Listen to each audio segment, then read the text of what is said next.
అండి, ఎలా ఉన్నారు అందరూ? Welcome back to my channel. ఈరోజు నేను వచ్చేసి పండుమిర్చి గోంగూర నిలువ పచ్చడి అయితే చేస్తున్నానండి. ఎందుకంటే ఇప్పుడు పండుమిర్చి సీజన్ కదా, మార్కెట్లో బాగా వస్తున్నాయి.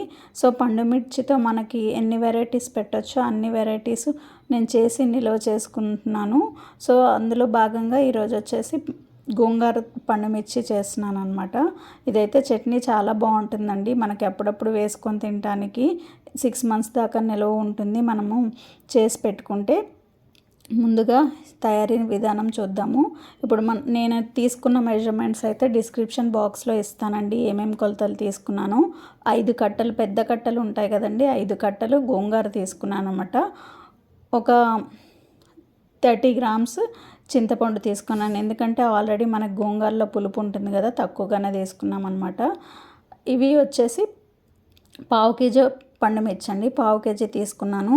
ఈ పండుమిర్చి చూడండి పెద్ద సైజుగా ఉన్నాయి. ఇవైతే కారం ఎక్కువ ఉండవు. మీకు బాగా కారంగా కావాలనుకుంటే కొద్దిగా చిన్న సైజువి నాటు ఉంటాయి అన్నమాట, అవి తీసుకుంటే కొద్దిగా కారం ఎక్కువ ఉంటాయి. సాల్టు, ఇవి వచ్చేసి మెంతులు అయితే 1.5 tablespoon తీసుకున్నాను. జీలకర్ర కూడా 1.5 tablespoon తీసుకున్నాను.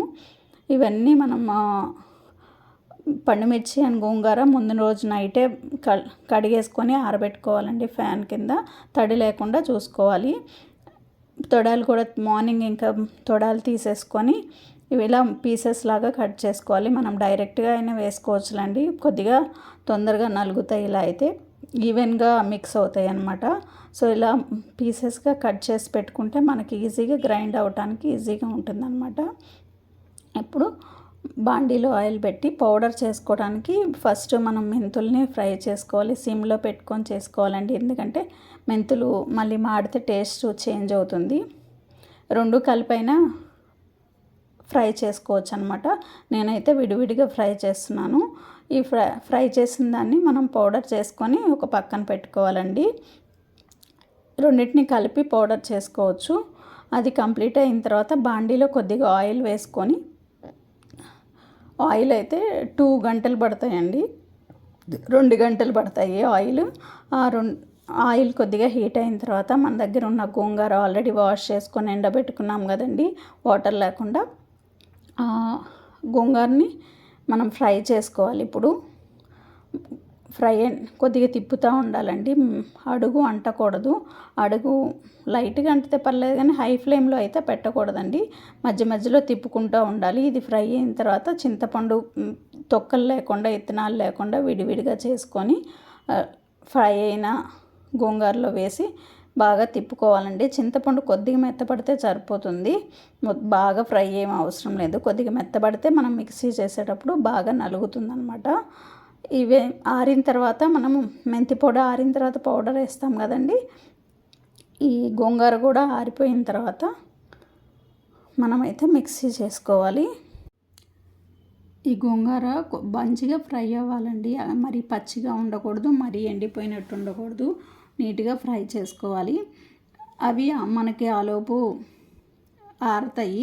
గోంగూర మనం ఫ్యాన్ కింద పెట్టుకుంటే ఆరుతుంది కదండి, ఆరిన తర్వాతే మిక్సీ వేయాలి. ఆలోపు మనం పోపు కూడా వేసుకుంటే పోపు కూడా ఆరాలి కాబట్టి పోపు వేసి పెట్టుకుందాము.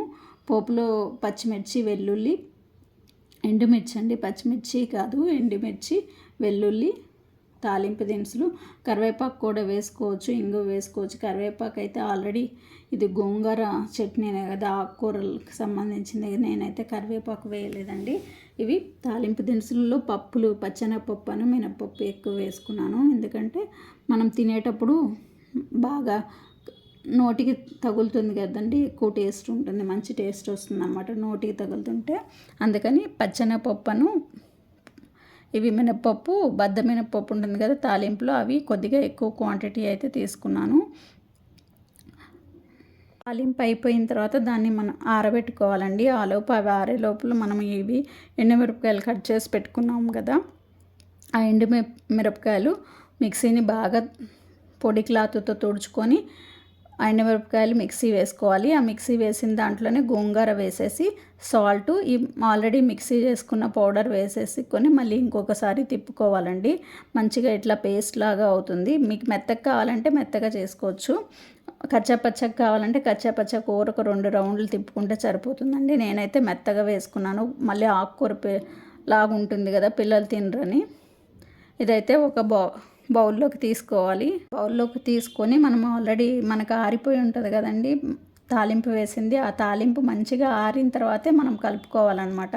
ఇది ఒకసారి మిక్స్ చేసేసుకొని తాలింపు కలుపుకుంటే మనకి చాలా నెలలు 6 months దాకా మనకి చట్నీ తినాలనిపించినప్పుడు, బయట కొనుక్కునే ఇంట్లో చేసింది బాగుంటుంది కదండి, బయట కొనుక్కునే దానికంటే మనం హోమ్ మేడ్దే మంచిగా తినొచ్చు అనమాట. ఇది మనం తాలింపు కలిపేటప్పుడే మంచి స్మెల్ వస్తుందండి చట్నీ అనేది, ఎందుకంటే తాలింపులో మంచి ఆయిల్ మనము చిన్నులపాయలు అన్నీ వేసాం కదా, బాగా టేస్ట్ వస్తుందన్నమాట. ఇప్పుడిప్పుడే కూడా తినొచ్చు ఈ చట్నీ, రేపటికైతే ఇంకా టేస్ట్ బాగుంటుంది అనమాట. నేను 2 రోజులాగి తిన్నా కానీ టేస్ట్ బాగుంటుంది. ఈ 6 months నిలువ ఉంటుందండి. మీకు నచ్చినట్టయితే లైక్ చేయండి అండ్ సబ్స్క్రైబ్ చేయడం మర్చిపోద్దు. Thank you so much for watching till and thank you.